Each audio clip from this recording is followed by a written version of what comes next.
Y'all, what is up with this trade war? And can we remotely trust that Donald Trump even knows what he is doing? We're going to talk about the trade war and these tariffs, honey, because people are on the edge freaking out. And we need to talk about it today on Unshakable with April Chapman.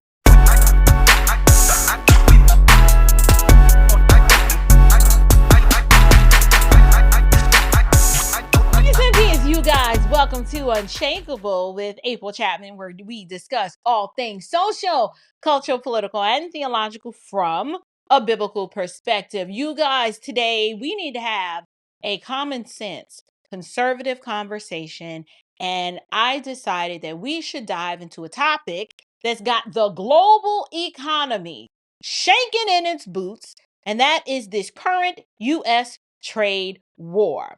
And so, I wanted to come to my audience to say, listen, y'all, we don't need to panic. We don't need to panic because when Donald J. Trump is at the table, you best believe that the table's about to get flipped, reinforced, and turned into a throne where the American people are the beneficiaries. So I wanted to take some time just to kind of explain the whole trade war panic and what's going on. So right now, everybody is clutching their pearls, and they're clutching their pearls over the tariffs and the trade tensions. Meanwhile, I'm watching all of this. I haven't really been saying a lot, but I've been watching it, and I'm sitting over here saying, y'all, we need to calm down. Calm down, because y'all must have forgot who we are dealing with here. The deal maker of deal makers is in the building. Y'all, Trump is not your average politician, or not even your average businessman. He's not trying to get invited to the global cocktail party. He is out here fighting for America. And when it comes to negotiating, this man doesn't just know the art, he is the art of the deal. So in order to explain this, I kind of got to take you guys back. I told you guys I've been following and enamored with Donald Trump, the persona, since I was 5 years old. And so what I want to do is I want to remind y'all who we're dealing with. Now, back in the 80s, when I was yay high to a pup, Donald Trump had his eye on Mar-a-Lago. Now, Mar-a-Lago is the stunning Palm Beach estate that is just dripping in luxury and loaded, what a lot of people didn't realize, loaded with all this priceless antique furniture. Now, the sellers, they wanted to sell Mar-a-Lago for $20 million. Donald Trump, he's like, nah, I'm good. I'm going to offer $15 million. They say, nope, that's too low. No can do. So, what did Donald Trump do? Did he cry? Did he beg? You sure know Donald Trump did not overpay. No, he didn't do any of those things. What Donald Trump did was he bought the land right in front of the property, right in front of Mar-a-Lago, and he paid $2 million for it. So now, blocked, ocean view, you can't even see Mar-a-Lago now. And listen, if that's not a gangster move, I don't know what. He's like, oh, you don't want to sell it to me for $15 million? Fine, I'll buy the property across the street. Now, can't nobody see it. Can't nobody see it. Then, if that wasn't gangster, he tells the trustees, listen, I'll preserve all of the antiques. What is the deal? Why don't you want to sell this property? And their biggest concern was like, listen, it's not that we don't want to sell, but this place is so unique and it's so nostalgic. We have concerns about all of the antiques inside of the property. And so what these people didn't realize is Donald Trump had a plan. So Donald Trump goes to them like, listen, if that's your only problem, don't worry about it. I'll preserve all the antiques. I got you. Now, what they didn't realize was that Donald Trump would make replicas of all of these antiques and then quietly sell off all of the originals. He did this legally, strategically, and might I add, very profitably. So, when it's all said and done, Donald Trump ends up buying the entire estate plus the furniture, which is $8 million. less than the 15 million he had originally offered. Now, to me, I'm like, that's a chess move.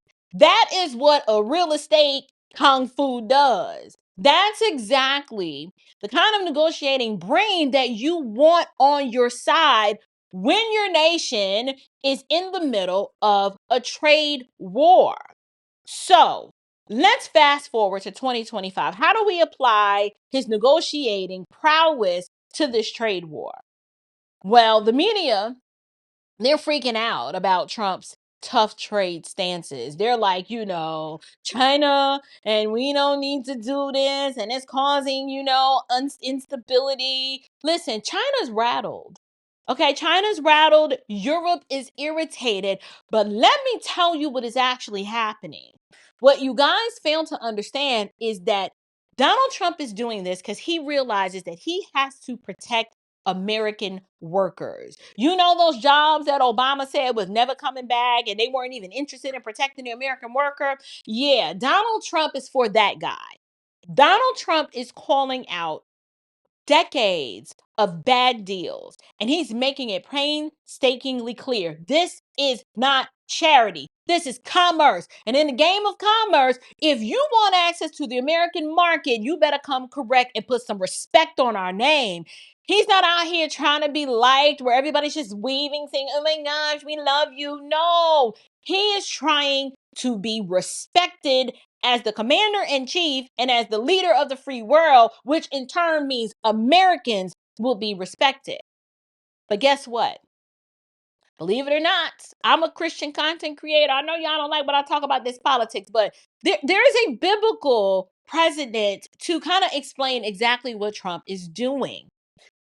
When we look in scripture at Proverbs 20, verse 18, we read, plans are established by counsel, by wise guidance, wage war. And then in Luke 14, we see a wise man counts the costs when?